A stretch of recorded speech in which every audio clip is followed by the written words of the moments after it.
Herkese merhabalar. Ben Mergen Satranç Merkezi'nden Serkan Soysal. Bu videoda son zamanlarda bize yorumlarda sık sık belirttiğiniz kitap önerisi videosunu çekeceğiz. Bildiğiniz gibi kitap okumak hem normal hayatta hem de aynı zamanda satranç kariyerimize de bizim çok işimize gelen, bize yarar sağlayan bir durum. Sadece kendi maçlarımızı analiz etmek ve bunlardan öğrenmeye çalışmak uzun vadede tam istediğimiz kadar bize geri dönüş sağlamayacaktır. Dolayısıyla hem kendi maçlarımızı analiz edip kendi maçlarımızdan öğrenmek hem de aynı zamanda eski zamanlarda oynamış diğer satranç oyuncularının tecrübelerinden, maçlarından yararlanarak onlardan da bir şeyler öğrenmemiz lazım. Kitaplar da tabii bu konuda bilgiyi derli toplu verdiği için bizim çok işimize yarıyor. Şimdi bu videoda bahsedeceğimiz kitaplar, benim önereceğim kitaplar tamamen benim kişisel deneyimlerimden ve bende işe yarayan, bana katkı sağladığını düşündüğüm kitaplar. İsterseniz yavaştan videoya geçelim.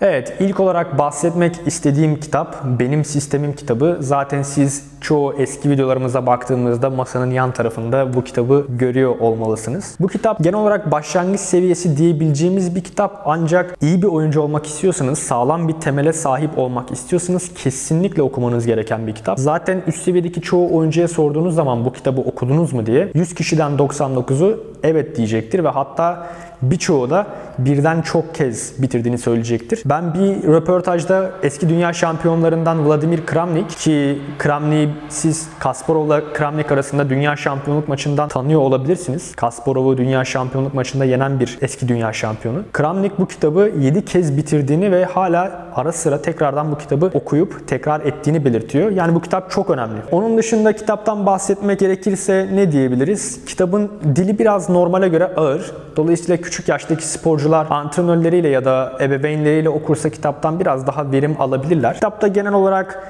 merkez, yoğun koruma, engelleme, geçer piyon, onun dışında konumsal oyunla alakalı birçok farklı temel ve orta seviyede diyagramlar üzerinden anlatıyor. Nimzowitsch genel olarak satrancı da bir savaş sanatına benzetiyor ve kitabın içerisinde çoğunlukla savaşla alakalı betimlemeleri görüyor olacaksınız. Kesinlikle dediğim gibi okumanız gereken bir kitap.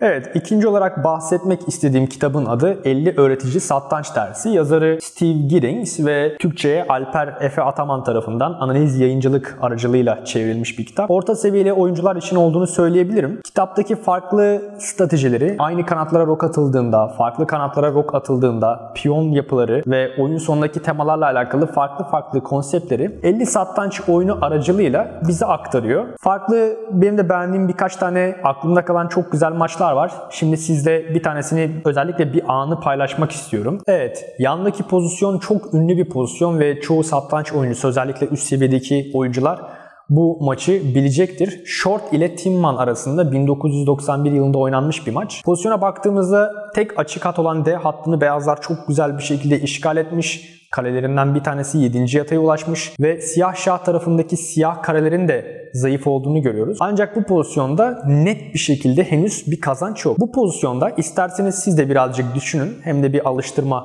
gibi olur. Bu pozisyonda beyazlar çok güzel bir fikir buluyor ve maçı birkaç hamle içerisinde kazanıyor. Şimdi short bu pozisyonda akıllara kazanan bir hamle, bir fikir buluyor. Şah H2. Normalde çok normal gibi gözüken bir hamle ve konum zaten nispeten kapalı olduğu için şahın H2'ye gitmesinin belki konumda çok büyük bir fark yaratmayacağını düşünüyorsunuz. Ama aslında fikir sadece şahı H2 karesine götürmek değil. Siyahlarla oynayan oyuncu Timman kale C8 ile, kale C8 ile devam ediyor. Şimdi short şah G3 oynuyor. Çok güzel fikrini devam ettiriyor.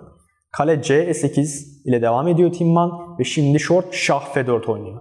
Aslında artık şah F4'ten sonra beyazların niyeti çok net bir şekilde belli olmuş oluyor. Şah aslında bir yürüyüşe çıkmış oluyor ve henüz hedefe varmadı. Şah F4, şimdi siyahlar fil C8 ile devam ediyor. Artık ancak çok geç. Çünkü şah G5 oynuyor beyazlar ve artık Timman terk ediyor. Çünkü şah H6'ya herhangi bir çözüm yok ve şah H6'dan sonra vezir G7. Siyahlar bu matı engelleyemiyor. İnanılmaz bir maç. Benim de tabii ilk başta bu maçı analiz ettiğimde tahta başında küçükken inanılmaz keyif aldım ve bende çok etkisi olan bir maçtı. Bunun gibi aslında dediğim gibi farklı 50 tane maç var.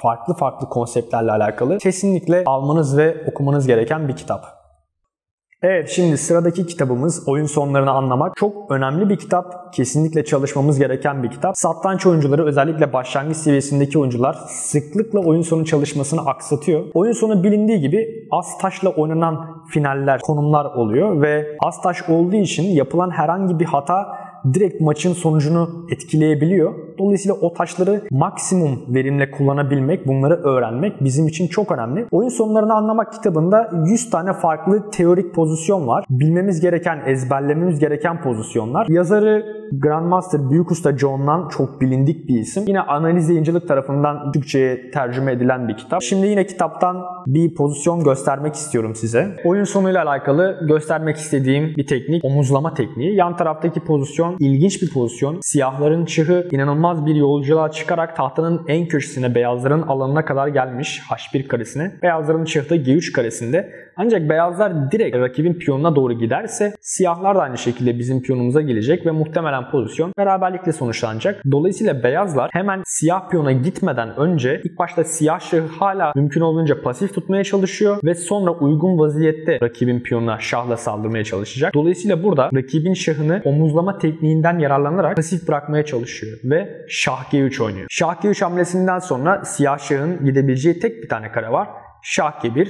Siyahlar Şah G1 oynuyor ve şimdi beyazlar F4 ile devam ediyor. Çünkü siyah şah şahlar karşılıklı olduğu için kendisini aktifleştirebilecek durumda değil. Beyazlar F4 ile devam etti. Siyahlar Şah F1 oynuyor. F5, Şah E2 geliyor. Biraz daha yan taraftan rakip piyona yaklaşmaya, yani bizim piyonumuza yaklaşmaya çalışıyor. Ve şimdi Şah E2'ye Şah F4 oynuyoruz. Hemen yavaş yavaş omuzlamaya devam ediyoruz ve siyah şahı mümkün olduğunca uzak tutmaya çalışıyoruz. Siyah şah Şah D3 oynuyor. Şah E5, Şah E3'e de şimdi şahlar yine karşılıklı, yani siyah şah yukarıya çıkamayacak durumda. Dolayısıyla beyazlar da burada tam zamanında F4 oynuyor, F6 oynuyor ve sonrasında Şah D6, Şah E7 manevrasını siyahlar engelleyemediği için beyazlar güzel bir şekilde oyunu kazanacak omuzlama tekniğinden yararlanarak. Bu kitaptaki tekniklerden bir tanesiydi. Bunun gibi dediğim 100 tane farklı teknik var. Ezberlememiz gereken, bilmemiz gereken. Dolayısıyla bu kitabı kesinlikle alıp okumaya başlayabilirsiniz.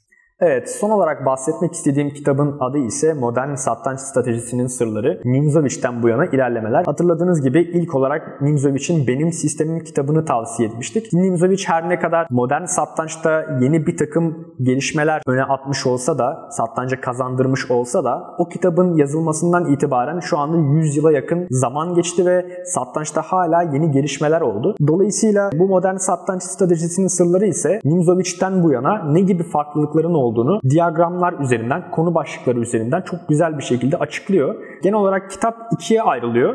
İlk başta Nimzovich'in savunduğu o ilk dönem, ikinci kısmı ise şu andaki farklılıklar. Yani modern satrançta 100 yıl geçtikten sonra ne gibi farklılıklar var anlatmaya çalışıyor. Evet, bu kitapla alakalı tabii aklımda kalan birçok farklı konu ve diyagram var. Ancak size bu videoda bahsetmek istediğim özel bir konu var. İşlevsiz at konsepti. Hızlı bir şekilde bahsedeceğim. Zaten kitabı alıp okuduğunuzda daha detaylı bir şekilde bunu öğrenebileceksiniz. İşlevsiz at konseptini satranç dünyasına kazandıran Mark Dvoretsky, Rus büyük usta. Şimdi onunla alakalı yan tarafta diyagramı göreceksiniz. Evet, işlevsiz taşlar temel olarak zayıf kareye çok fazla aday taşın olmasına deniyor. Yan tarafta gördüğünüz pozisyonda siyahların D5 karesi inanılmaz derecede zayıf ve zaten hali hazırda gördüğünüz gibi beyaz atlar o zayıf kareyi çok güzel bir şekilde işgal etmiş. Ancak hamle sırası beyazda olsaydı beyazlar tabii ki at çarpı C7, vezir çarpı C7'ye C3'teki atını da D5'e getirerek çok güzel bir pozisyona sahip olurdu. Ancak burada